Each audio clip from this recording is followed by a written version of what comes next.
이 시각 주요 뉴스입니다. 미국을 국빈 방문하고 있는 윤석열 대통령이 잠시 뒤 미국 최고 명문 하버드대에서 자유를 향한 여정을 주제로 한 정책 연설에 나섭니다. 우리나라 현직 대통령이 하버드대 강단에 서는 것은 이번이 처음입니다. 중국이 윤석열 대통령이 미 의회 연설에서 언급한 6.25 전쟁 발언에 발끈하며 격한 표현을 쏟아냈습니다.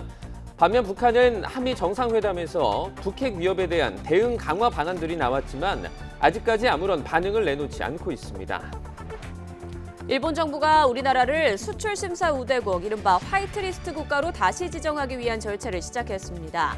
절차가 마무리되면 강제동원 배상 판결을 겨냥해 사실상 보복 조치로 시작된 일본 수출 규제가 약 4년 만에 해제되는 겁니다. 대선 과정 허위 발언 혐의로 기소된 민주당 이재명 대표가 재판에 출석해 증인으로 나온 유동규 전 본부장을 직접 신문했습니다. 이 대표는 자신에게 불법을 보고했느냐고 따져 물었고 유 전 본부장은 측근들이 한 일을 몰랐느냐며 목소리를 높였습니다. 지난달 서울 강남 한복판에서 40대 여성을 납치해 살해한 일당이 재판에 넘겨졌습니다. 검찰은 이번 사건을 6개월 동안 준비한 계획범죄로 결론 내렸습니다. 전북 전주의 학교와 저수지 아파트에서 시신 4구가 잇따라 발견됐습니다.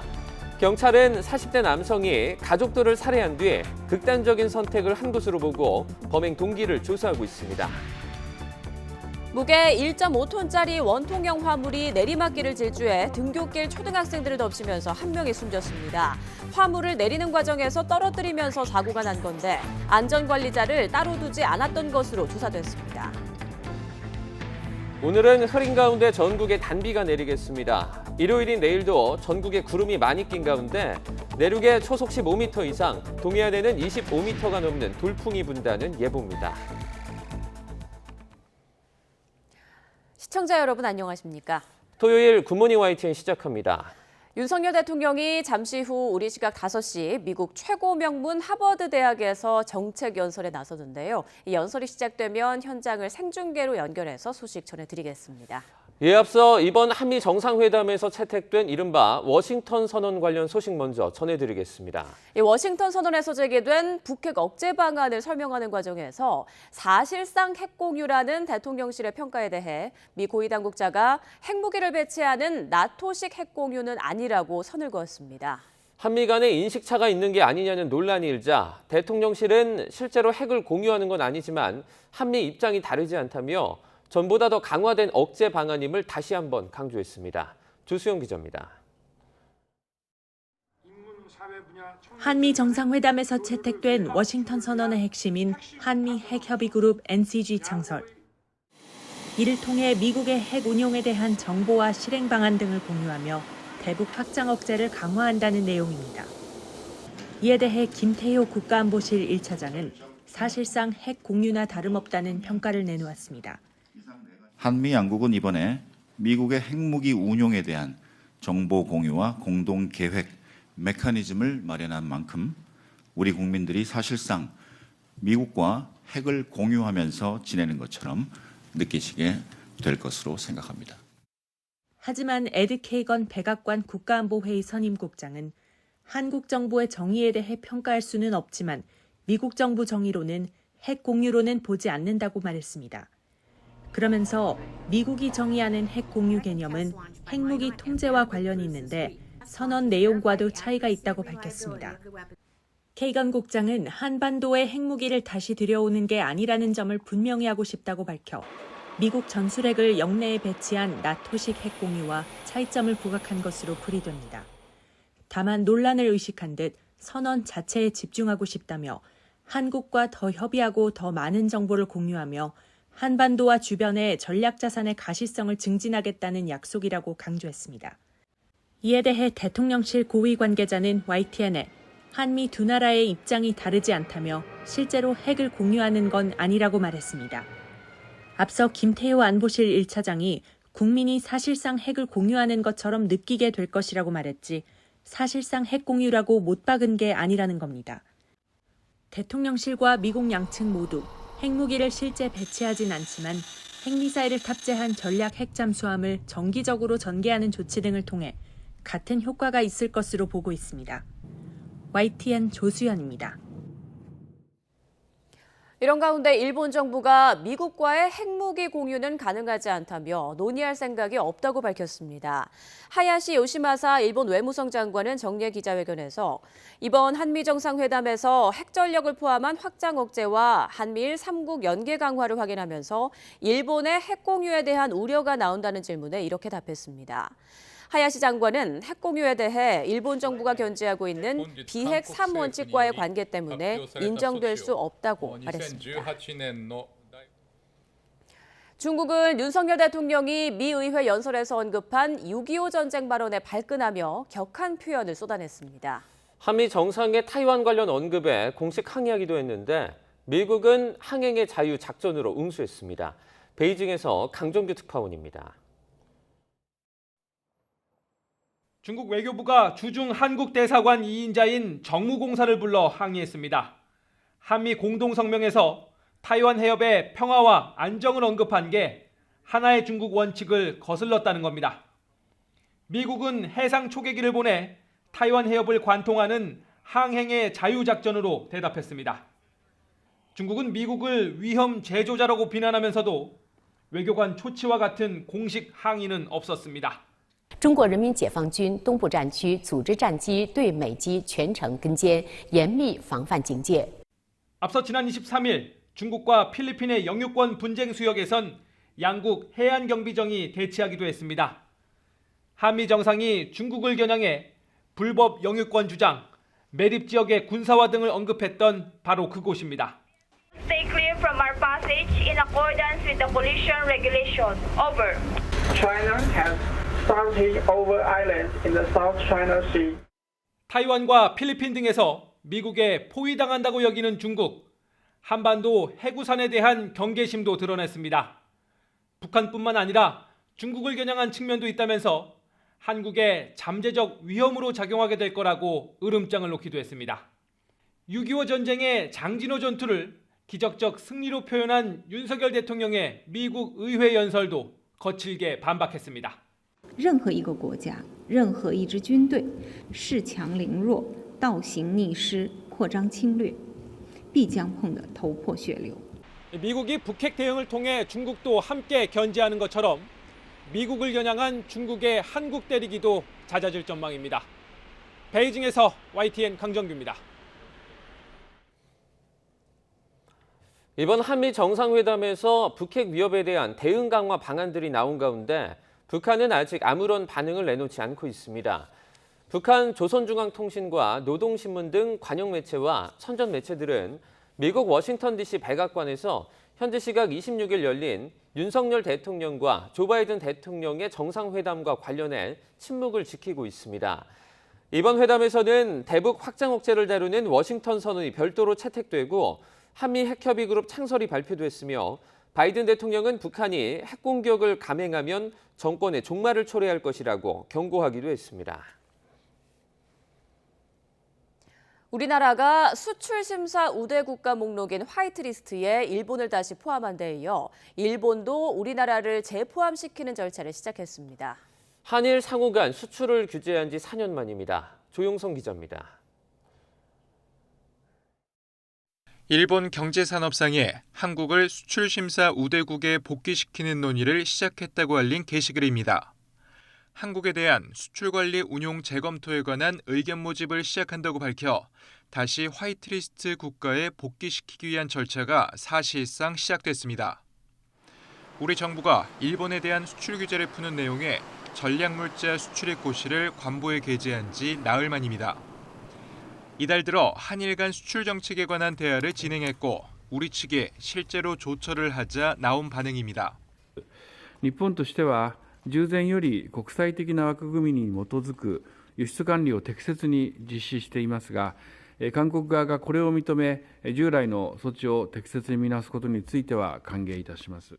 산업통상자원부는 일본의 절차 개시를 환영한다며 앞으로 절차가 조속히 완료되기를 기대한다고 답했습니다. 한일 간 수출 규제 갈등은 2019년 7월부터 시작됐습니다. 우리나라 대법원이 일본의 피고 기업에게 강제징용 피해자에게 배상하라고 판결하자 일본은 반도체 핵심 소재 3개 품목 수출 규제에 이어 화이트리스트 배제까지 나아갔고, 우리 정부는 세계무역기구 WTO에 일본을 제소하고 맞대응으로 일본을 화이트리스트에서 빼며 지난달 한일 정상회담 때까지 해빙의 계기를 만들지 못했습니다. 이번 일본의 조치가 시기적으로 한미일 3국 협력 강화를 강조한 한미 정상회담 직후에 나오면서 이에 화답했다는 분석도 나옵니다. 다만 일본 시행령 개정을 위한 의견 수렴과 가기 결정 등 공식 절차가 남아있어 이르면 6월쯤 한국의 화이트리스트 복귀가 이뤄질 것으로 전망됩니다. YTN 조용성입니다. 네, 국내 정치권 소식 전해드립니다. 더불어민주당 새 원내대표로 친이낙연계로 분류되는 삼선의 박광온 의원이 선출됐습니다. 내년 총선 과반 의석 확보 등 주요 과제를 두고 당내 통합을 강조했는데 돈봉투 의혹과 관련해선 밤샘 의원총회를 열고 해법을 마련하겠다고 말했습니다. 정현우 기자의 보도입니다.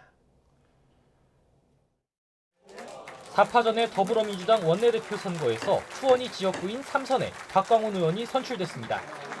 결선까지 치러질 것이라는 관측이 우세했지만 1차 투표에서 과반인 85표보다 10표 안팎의 표를 더 확보해 2위 홍익표 의원을 크게 앞질렀습니다. 모든 민주당 의원님들과 우리 당의 당원들과 지지자들과 함께 하겠습니다. 지켜봐 주시고 꼭 함께 해주시길 바랍니다. 박신임 원내대표는 이낙연 전 대표 시절 당 사무총장을 지내 친이낙연계로 꼽히지만 개파색이 강하진 않다는 평가가 많습니다. 여기에 돈봉투 전당대회 논란에 대한 지도부 대처가 미흡했다는 당내 여론까지 반영되며 유일한 비명계 후보에 표가 몰렸다는 분석이 높습니다. 의원총회를 최대한 빨리 열어서 이 문제를 정말로 지혜로운 해법을 찾을 수 있도록. 지난 원내대표 선거에서 박홍근 전 원내대표에게 밀린 뒤 두 번째 도전만에 원내 사령탑에 올랐지만 과제도 만만치 않습니다. 간호법과 방송법, 노란봉투법 등 원내 현안이 산적해 있고 내년 총선에서 개파 간 공천 잡음을 다잡고 과반 의석을 확보하는 것도 숙제입니다. 모든 의원님들과 함께 이기는 통합의 길을 가겠습니다. 담대한 변화와 견고한 통합을 반드시. 국민의힘은 박 원내대표의 당선을 축하하면서도 국회를 독선적으로 운영하지 말라며 견제구를 날렸습니다. 독선과 독단, 독주의 국회 운영을 하는 것은 국민이 기대하는 협치하는 국회의 모습이 절대 아닐 것입니다. 민주당 박광온 신임 원내대표는 여권을 겨냥해 독선과 독단, 독주의 국정 운영을 폐기하라고 촉구했습니다. 여야가 첨예하게 대치하고 있는 쟁점 법안을 두고 신경전이 불가피해 보이는 대목이기도 합니다. YTN 정윤우입니다. 지난 대선 과정에서 허위 발언을 한 혐의로 기소된 이재명 더불어민주당 대표가 재판에서 증인으로 나온 유동규 전 본부장을 직접 신문했습니다. 이 대표는 자신에게 불법을 보고했느냐고 따져 물었고 유 전 본부장은 측근들이 한 일을 몰랐느냐며 목소리를 높였습니다. 최민기 기자입니다. 선거법 위반 사건 재판에 5번째로 출석한 이재명 민주당 대표는 이번에도 기자들 질문에 아무 말도 하지 않았습니다. 국무기처장 유족한테 이거 기자회견하지 말아달라고 회유했다는 의혹도 제기됐는데 이와 관련해 입장 부탁드립니다.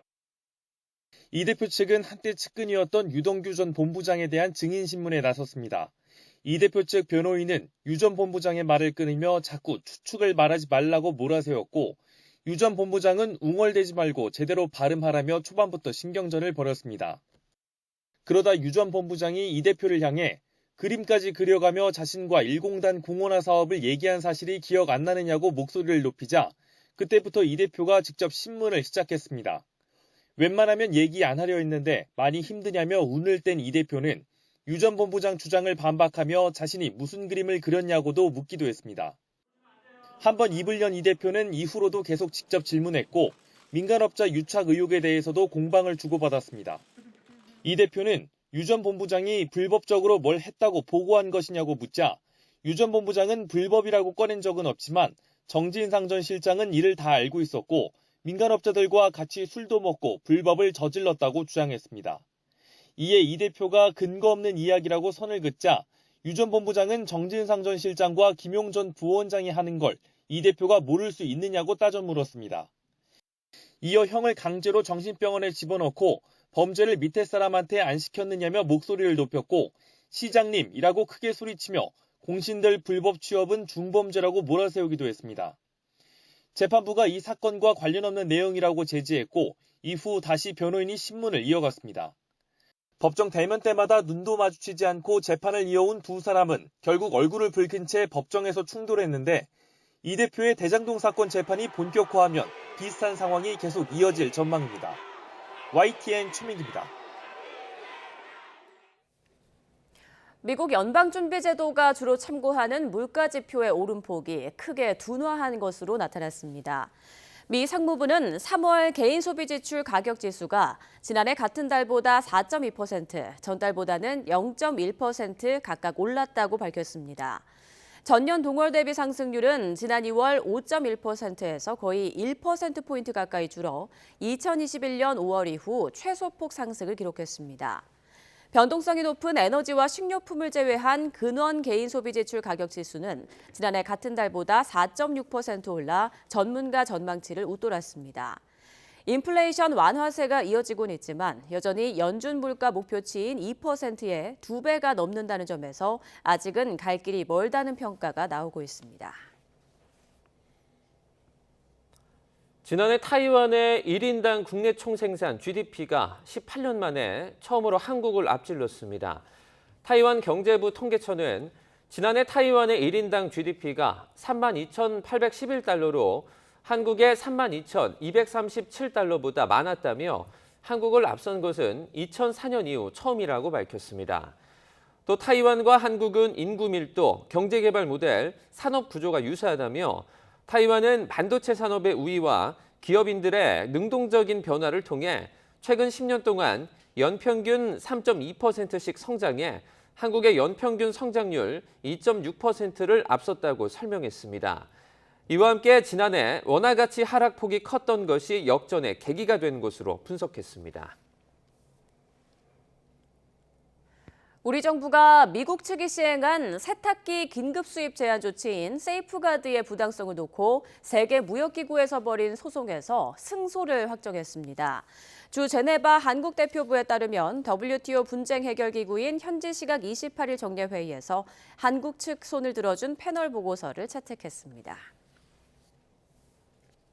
네, 미국을 국빈 방문 중인 윤석열 대통령이 이제 하버드 대학에서 자유를 향한 여정을 주제로 정책 연설에 나섭니다. 네, 우리나라 현직 대통령으로는 처음인데요. 저희가 또 현장 연결해서 보여드리도록 하겠습니다. 함께 보시죠.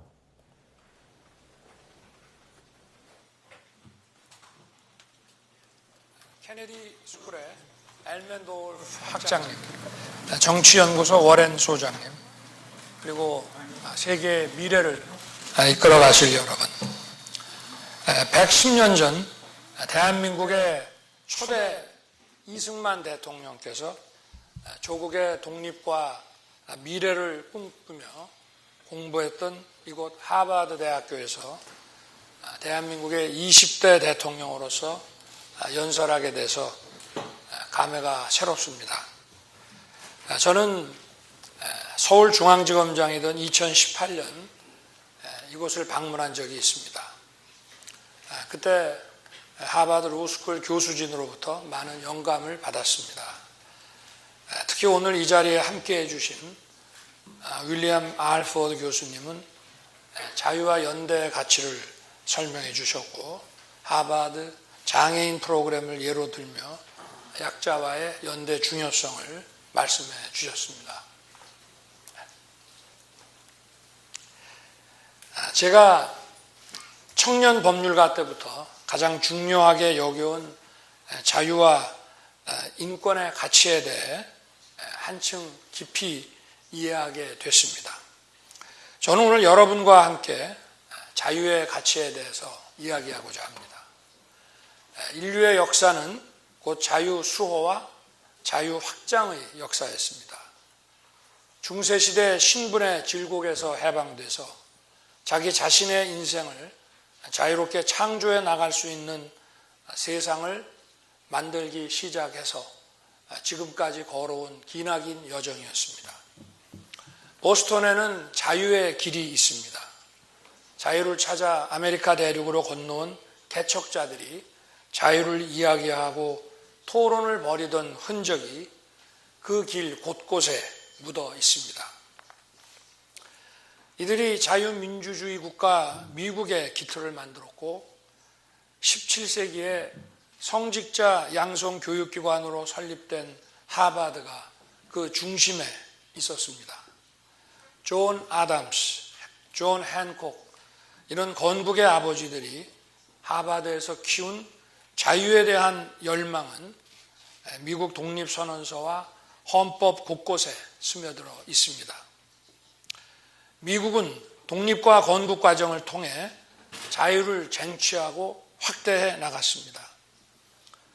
건국 초기인 18세기 후반의 자유는 라사페어라고 불리는 각자 알아서 하도록 내버려 두는 형태의 자유였습니다. 처음에는 국가 권력의 간섭을 받지 않는 자유시장이 다 좋은 것으로 여겨졌지만 19세기 후반 트러스트라는 독점 대기업들의 횡포가 극심해지면서 결국 산업사회에서 독과점이 경제적 약자의 자유를 위협하게 된다는 사실을 미국인들이 깨닫게 됐습니다. 나의 자유가 다른 사람의 자유를 침해해서는 안 된다는 문제의식과 함께 공정한 시스템에 대한 요구가 분출했습니다. 이러한 맥락에서 1890년에 제정된 셔먼법은 자유의 역사에 있어 매우 중요한 의미가 있다고 생각합니다. 셔먼법은 하버드 출신인 시어도 루스벨트 대통령의 결단으로 강력히 집행되기 시작했습니다. 그는 재임 기간 중 40여 건의 트러스트를 기소하여 트러스트 분쇄자라고 불리기도 했습니다. 기존의 자유방임에서 공정한 경쟁, 공평한 기회의 가치가 더해져 비로소 타인과 공존하고 연대하는 자유로 발전했습니다. 자유에는 책임이 따른다고 할 때 바로 그 책임은 자유가 공존하기 위한 조건인 공정에서 나오는 것입니다. 그리고 법의 지배는 자유의 공존의 조건인 공정을 구현하는 것입니다. 이러한 공정의 가치, 공정한 경쟁 원리는 미국 경제의 지속 가능한 성장을 뒷받침했습니다. 미국에서 시작된 자유의 역사는 태평양 너머 대한민국에도 뿌리를 내렸습니다. 1950년 한국이 공산주의 침략을 받았을 때 미국을 비롯한 자유진영 국가들이 참전하여 함께 싸웠습니다.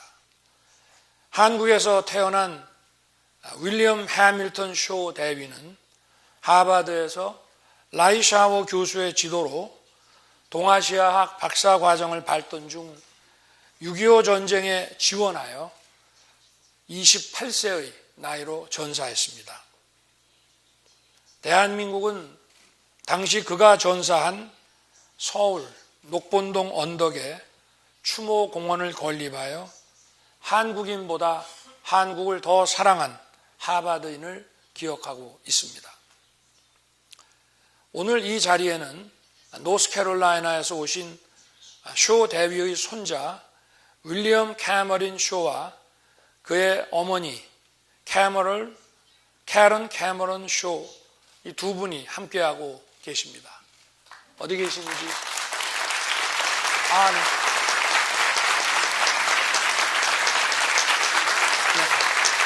Thank you. Thank you so much.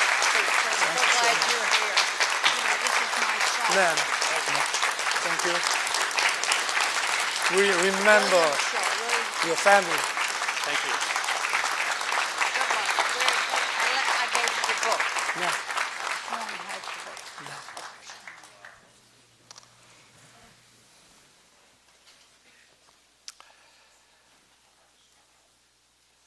대한민국 국민을 대표해서 깊이 감사드립니다. 조금 전 저는 하버드 추모교회에 들러서 한국 전쟁에서 전사한 18분의 졸업생들을 추모했습니다. 이들의 숭고한 희생으로 대한민국은 자유를 지켜낼 수 있었습니다. 자유를 빼앗으려는 공산 전체주의 세력의 불법적인 시도를 저지하고 억제할 수 있었습니다. 올해로 70년을 맞이한 한미동맹은 대한민국의 자유를 지키고 번영을 일구어온 중심축이었습니다. 뿐만 아니라 세계 시민의 자유 수호를 위한 안전판의 상징이었습니다.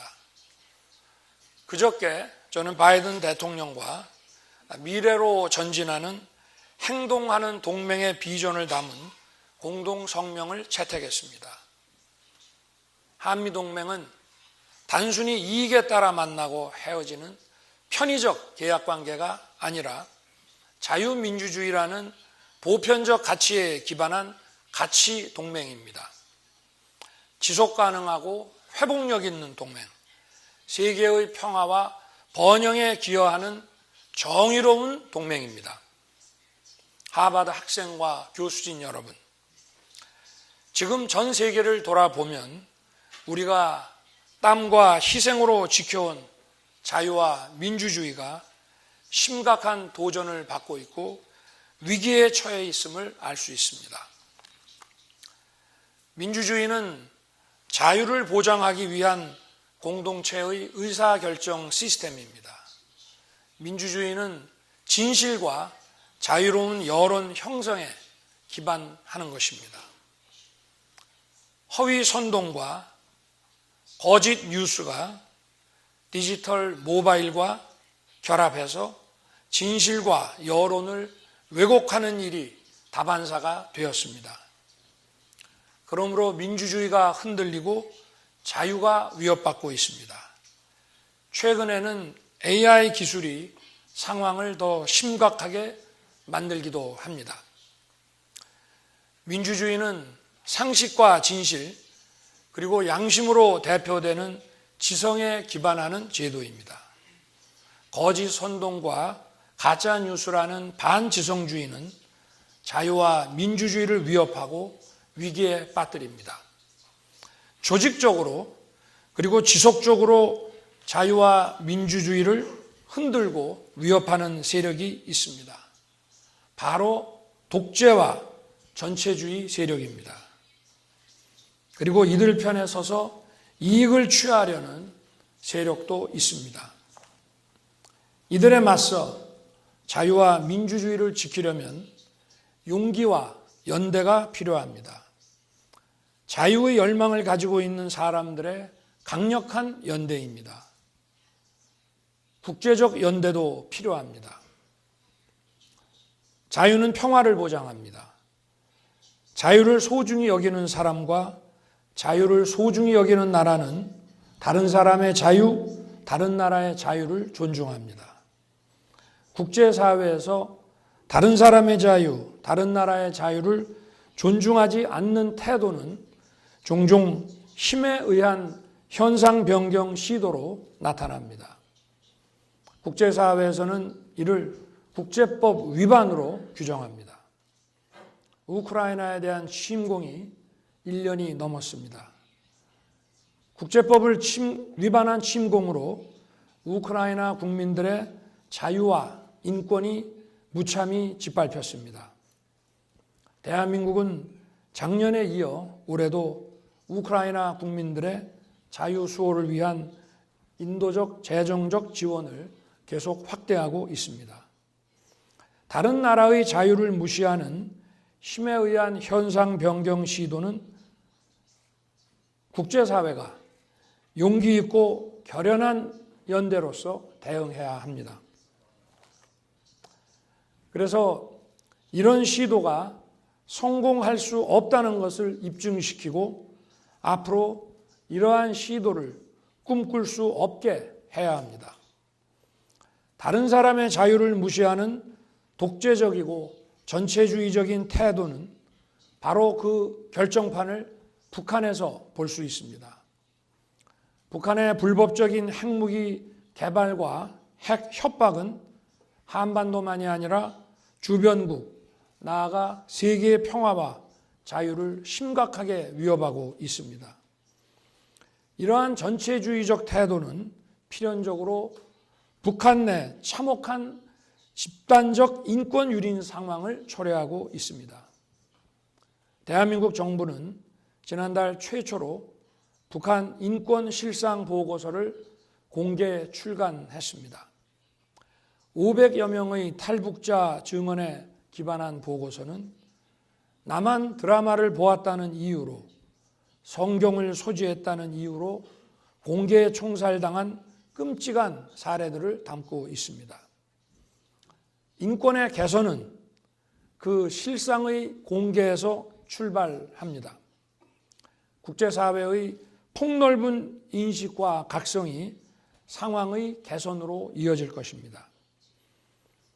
결국 세계 어디서나 자유와 민주주의에 대한 가장 심각한 도전은 바로 독재와 전체주의에 의해 이루어집니다.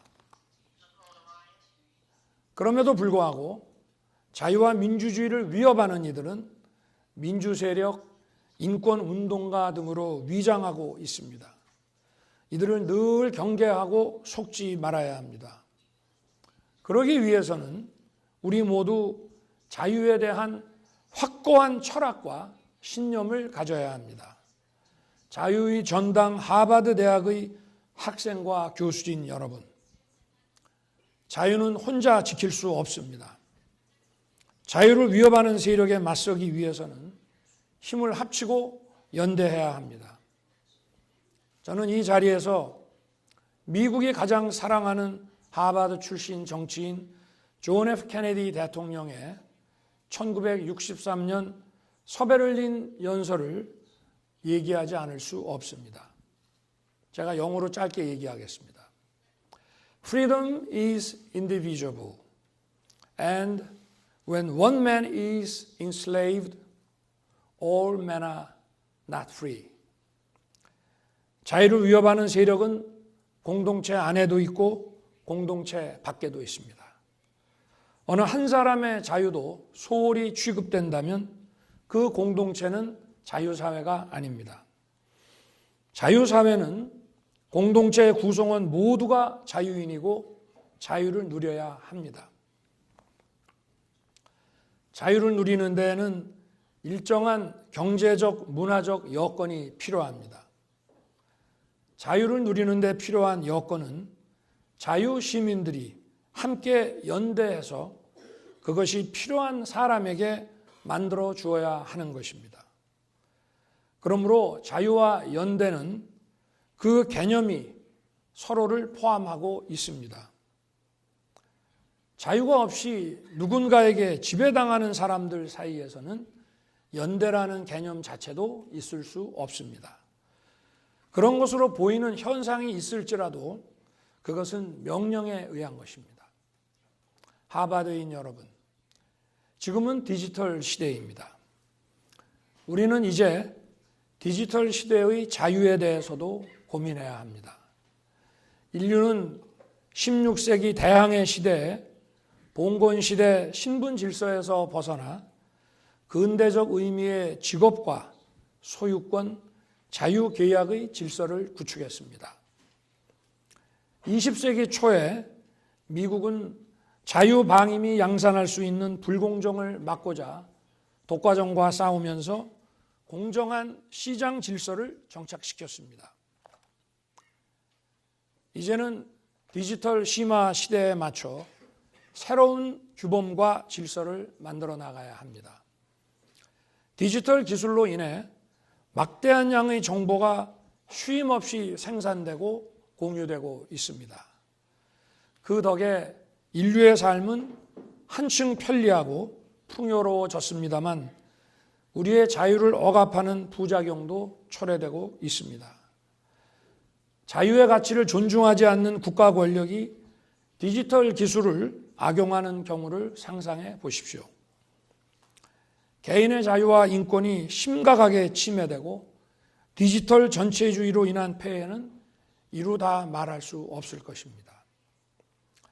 자유를 침해하는 디지털 기술의 악용은 전 세계의 자유 시민이 연대하여 이를 막아야 합니다. 저는 작년 9월 뉴욕 대학에서 디지털 자유 시민을 위한 연대를 촉구하는 뉴욕 구상을 발표한 바 있습니다. 그 핵심은 디지털 기술과 서비스의 향유를 인류의 보편적 권리로 규정하고 디지털 시대가 지향해야 할 비전을 제시한 것입니다. 디지털이라는 새로운 공간에서 만들어지는 디지털 질서가 정당성, 통용성, 지속 가능성을 가지기 위해서는 그 질서와 규범이 세계 시민의 자유와 후생을 극대화하고 공정한 기회가 보장되어야 하며 특히 약자에 대한 배려가 있어야 합니다. 이를 위해 국제사회도 함께 연대해야 합니다. 디지털 선도국은 디지털 기반이 미흡한 나라를 교육과 시스템 지원 등으로 도와야 합니다.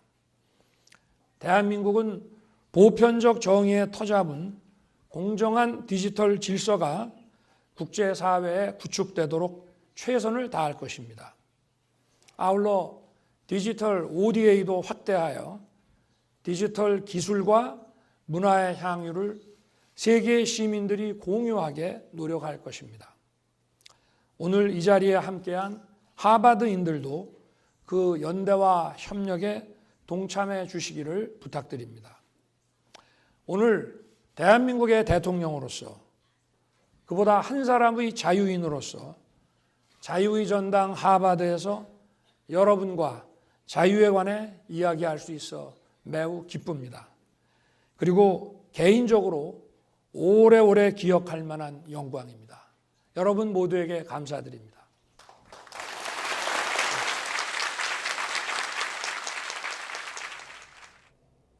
네, 윤석열 대통령이 하버드대 케네디 스쿨에서 진행한 정책 연설 생중계로 전해드렸습니다. 자유를 향한 새로운 여정을 주제로 한 20분 정도 연설을 또 한국어로 진행했는데요. 우리나라 현직 대통령이 하버드대 강단에 서는 건 이번이 처음입니다. 지난 미국 의회 연설에서 이 자유라는 단어가 굉장히 많이 언급된 것처럼 이번에도 자유라는 단어가 많이 들렸습니다. 자유가 침해되고 위협되고 있다며 러시아의 우크라이나 침공, 또 타이완 문제, 북한의 무력 도발까지 윤 대통령이 거론했습니다. 윤 대통령은 이어서 디지털 선도국과 국제적 연대를 강조하기도 했는데요. 총장과의 대담과 그리고 하버드 석좌 교수와의 토론도 있을 예정입니다. 추가적인 소식이 들어오는 대로 또 전해드리도록 하겠습니다.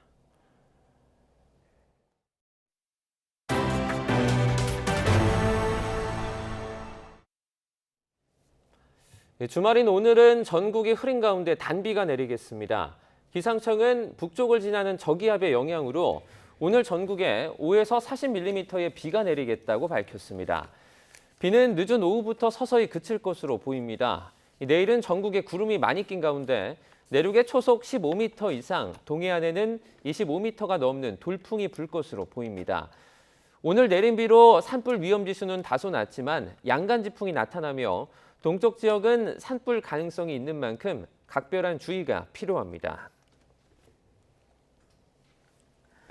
네, 지난해 마약류 식욕 억제제를 가장 많이 처방받은 상위 30명은 평균적으로 5,000알씩 처방받은 것으로 드러났습니다. 오남용을 넘어 불법 판매로 이어질 수 있는 마약류 쇼핑을 실질적으로 제한할 수 있는 조치가 마련돼야 한다는 지적이 나옵니다. 윤성훈 기자입니다. SNS상의 나비약으로 불리는 식욕 억제제를 검색해봤더니 판매 글이 쏟아집니다. 주성분은 마약류로 분류되는 펜터민. 의사 처방을 받아야만 구매할 수 있는 만큼 누가 사고 파는지 불분명한 거래는 모두 불법입니다. 이런 마약류 식욕 억제제가 합법적으로는 얼마나 처방되고 있을까? 지난해 120만여 명에게 2억 4,300만 알 가까이 처방된 가운데 가장 많이 처방받은 상위 30명에게 전체 처방량의 6%에 해당하는 14만 9천 알이 몰렸습니다. 한 명이 1년에 5,000알씩 처방받아 하루에 13알씩 복용한 셈입니다. 전문가들은 개인이 먹으려고 처방받았다고 보기엔 너무 많은 양이라며 불법 판매 목적으로 대리 구매했을 가능성을 의심합니다. 마약류 식욕 억제제는 환각이나 두통, 불면증 등 부작용이 심해서 식품의약품안전처가 권고하는 하루 최대 복용량이 한 알에서 3알 수준이기 때문입니다. 치사량인데 그렇게 먹을 수가 없어요. 가능하지가 않을 것 같은데요. 아무리 건강한 사람이라도. 근데 이제 아마도 그렇게 받아간 경우는 사실 조금 의심스럽긴 하죠. 거짓으로 처방받은 약을 불법으로 유통해 자칫 마약 쇼핑으로도 이어질 수 있는 건데 막을 방법은 마땅치 않습니다. 의사가 마약류 의료 쇼핑 방지 정보망을 통해 환자가 마약류를 투약한 이력을 확인해서 처방을 거부할 수 있도록 하고 있지만 강제사항은 아닙니다. 또 식약처가 환자가 처방받는 양을 모니터링하면서도 과도한 처방을 직접 제한하지 않는 점도 문제로 꼽힙니다. 환자 중심으로 해서 약물이 오남용되는 시스템은 관리를 할 수 있어야 하거든요. 분이 이미 과도하게 약물을 처방받은 전력이 있다라고 하면은 약물의 양을 제한한다든지 하는 방식의 시스템은 할 수가 있다고 보는 거죠. 비만을 치료하기 위해 만든 약이 한순간에 마약으로 둔갑할 수 있는 상황. 처방 절차를 좀 더 까다롭게 하고 함부로 유통할 수 없게 막을 실질적인 조치가 필요해 보입니다. YTN 윤성훈입니다. 오늘 새벽 1시쯤 서울 노원구 동부간선도로를 달리던 쓰레기 수거 차량이 뒤집히는 사고가 발생했습니다. 이 사고로 차량에 타고 있던 60대 남성 환경미화원 등 2명이 다쳐 병원으로 옮겨졌습니다. 경찰과 소방은 쓰레기 수거 차량이 우측 가드레일을 들이받은 뒤 뒤집히며 3, 4m가량 구른 것으로 보고 정확한 사고 원인을 조사하고 있습니다. 어젯밤 11시쯤 대전시 서구 관저동에 있는 건양대병원 권역응급센터 1층 내부로 승용차가 돌진했습니다. 다행히 다친 사람은 없었지만 병원 출입문과 유리벽 내부 집기가 파손됐습니다. 경찰 조사 결과 50대 남성 운전자는 사고 현장에 AI의 지시를 받고 진료를 받으러 갔다고 말했습니다. 경찰은 음주운전은 아니었던 것으로 보고 운전자를 상대로 사고 경위를 조사하고 있습니다. 지난 2월 태어난 아기가 또 줄면서 2만 명에도 못 미쳤습니다. 저출생의 인구가 빠르게 줄면서 내수 시장에도 경고등이 켜졌습니다. 이형원 기자입니다. 지난 2월 출생아는 10,000대에 그쳤습니다. 1년 전보다 3.7%나 줄어 2월 기준으로 가장 적었습니다. 이런 감소세가 7년 넘게 이어지면서 인구도 빠르게 줄고 있습니다. 갈수록 커지는 감소폭에 지난해에만 12만 4천 명이 줄었습니다. 문제는 이렇게 인구가 줄면 생산과 소비가 침체해 내수 시장에 타격을 준다는 점입니다. 김제시가 한때 26만이었는데 지금 8만 한 5천입니다. 10만 지나가니까 영화관이 사라져가요. 8만 지나니까 응급실이 사라져갑니다. 분만실이 사라져가고요. 정부와 전문가는 내수 시장을 유지하기 위한 적정 인구를 5천만 명으로 보고 있습니다. 지속적으로 발전하려면 인구가 어느 정도가 적정하다고 보십니까? 지금 현재 인구 정도는 유지가 우리 인구 감소율에 따르면 이걸 유지하기가 어렵잖아요. 그렇잖아요? 예. 현재 인구는 5,100만여 명이지만 이 적정 수준이 깨지는 건 시간 문제입니다. 실제로 통계청은 지금 같은 감소세가 계속될 경우 2041년이면 5천만 명 아래로 떨어질 것으로 내다봤습니다. 2070년에는 자연 감소 규모만 51만 명에 달할 것으로 추산했습니다. 고령화가 증가되고 그다음에 출생아가 감소가 되기 때문에 지금의 그 자연 증가는 계속해서 감소가 확대될 것으로. 이런 인구 감소가 국가 존립마저 위태롭게 할 수 있다는데 정부와 정치권 모두 이견이 없습니다. 하지만 안정된 일자리와 주거 등 장기적 대책은 고사하고 보육 등 가족 예산 비율조차 OECD 평균에 못 미쳐 현실 인식과 정책 간 간극이 크다는 지적이 나옵니다. YTN 이영훈입니다. 서울 강남 3구와 노원구 아파트값이 상승 반전하는 등 일부 지역이 오름세를 보이며 집값이 바닥을 친 것 아니냐는 얘기가 나오고 있습니다. 특히 초고가 아파트들은 신고가를 경신하면서 양극화 현상이 심화하는 조짐을 보이고 있습니다. 이동우 기자가 취재했습니다. 철거를 마치고 터파기 공사를 벌이고 있는 서울 서초구 반포동 반포 주공 1단지. 고금리의 직격탄을 맞아 최고가에 비해 10억 원 넘게 급락하기도 했지만 최근 완연한 회복세를 보이고 있습니다. 전용 면적 106제곱미터가 최근 48억 2천만 원에 팔려 지난 1월에 비해 5억 2천만 원 올랐습니다. 대지 지분이 넓은 경우 50억 원대 중반까지 호가하지만 꾸준하게 찾는 사람들이 있습니다. 찾는 사람들은 지금 꾸준히 있어요. 꾸준히 있는데 매물이 별로 없어요. 한 55억도 부르긴 하는데 최한 53억 정도 줘야지 이제 구입할 수 있는 정도로 이제 가격은 좀 회복됐습니다. 이처럼 서울 서초, 강남 송파구 등 강남 3구 아파트값은 이번 주 일제히 상승했습니다. 노원구도 1년 4개월 만에 상승 전환했습니다. 반도체 산업단지 특수가 있는 용인시 처인구는 5주 연속 강세를 보였고 근처 화성, 오산, 평택도 수혜를 입어 오름세를 보였습니다. 이런 가운데 강남구 청담동, 압구정동, 서초구 서초동, 성동구 성수 1동 등의 초고가 아파트들이 최근 잇따라 신고가를 경신하고 있습니다. 전문가들은 고금리 지속과 경기 침체 우려로 집값 상승세를 논하는 것은 다소 성급하지만 양극화 현상은 심화할 가능성이 크다고 전망합니다. 기준금리 진정세와 대대적인 규제 완화에 따라서 수요가 몰리는 일부 지역에서 집값 상승세를 보이고 있지만 시장 흐름을 좀 더 지켜봐야 될 것 같고요. 다만 입지와 발전 가능성에 따른 양극화 현상은 좀 더 심해질 것으로 예상이 됩니다. 아파트 전세 시장도 약세가 지속됐지만 하락폭은 둔화하고 있습니다. 전국은 11주째, 서울은 14주 연속 하락폭이 감소하며 안정세를 찾아가고 있습니다. YTN 이동호입니다. 금리 인상의 영향으로 20, 30대 청년층이 빚은 늘고 소비가 급격히 줄어드는 등 큰 타격을 입은 것으로 나타났습니다. 같은 청년층이라도 부채 수준에 따라 소비 감소폭은 차이가 컸습니다. 보도에 오인석 기자입니다. 코로나19 위기에 대응해 저금리 기조가 이어졌던 2020년과 2021년, 20, 30대 청년층은 중장년층보다 대출을 큰 폭으로 늘렸습니다. 청년층의 대출은 주택에 집중됐는데 총 대출 중 주거 관련 비중이 80%를 넘었습니다. 주택 구입 여력이 부족해 전월세 보증금 대출 비율도 지난해 말 기준으로 30%에 달했습니다.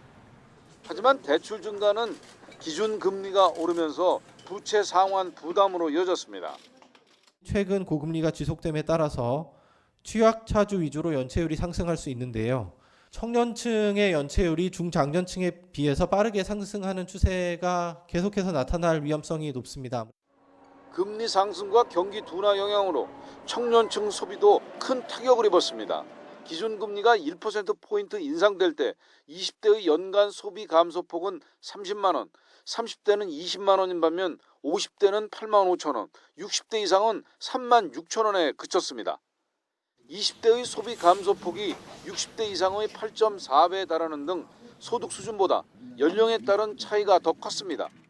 이제 청년층의 경우에는 저축이 부족하고 차입이 어렵기 때문에 소비를 현재 소득에만 의존을 해야 되고, 그래서 현재 소득에 충격이 왔었을 때는 소비를 급격하게 조정할 수밖에 없는 상황에 처하게 됩니다. 같은 청년층이라도 부채 수준에 따라 소비 감소폭은 차이가 컸습니다.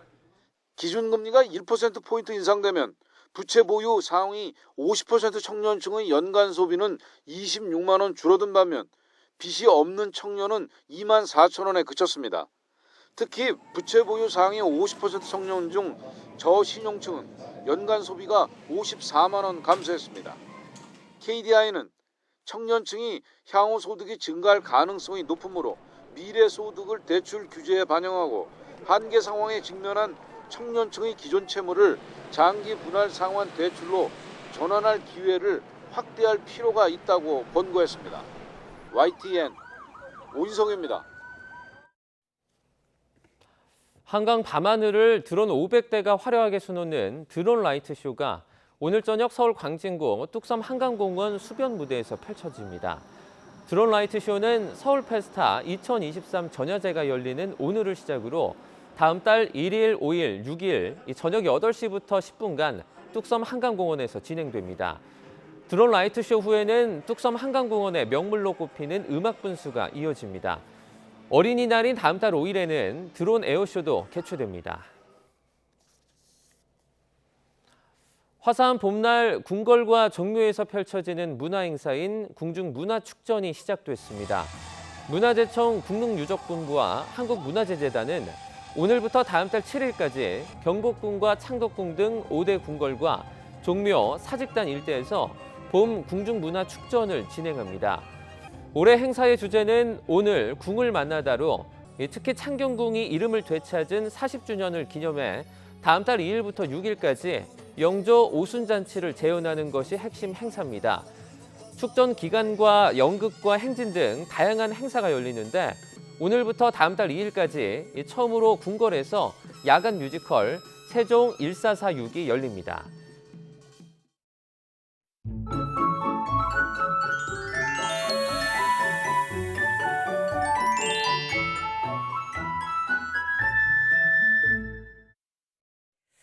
네, 현재 대부분 지방에 봄비가 오고 있습니다. 오늘 대부분 지방에 5에서 20mm의 비가 오겠고요. 수도권과 영서는 돌풍과 벼락이 예상돼서 피해 없도록 유의하시길 바랍니다. 이 비는 오후 늦게 대부분 그치겠지만 경기 북부와 강원, 영남, 제주도는 밤까지 이어질 것으로 보입니다. 현재 기온은 서울이 15.4도고요. 낮 기온은 지금과 큰 차이 없습니다. 서울이 16도에 머물겠고 청주, 대전 18도로 예상됩니다. 내일은 경기와 영서를 중심으로 비 예보 들어있습니다. 날씨였습니다. 네, 굿모닝 YTN 1부 마칩니다. 잠시 후 5시 50분 2부에서 뵙겠습니다. 여러분 고맙습니다.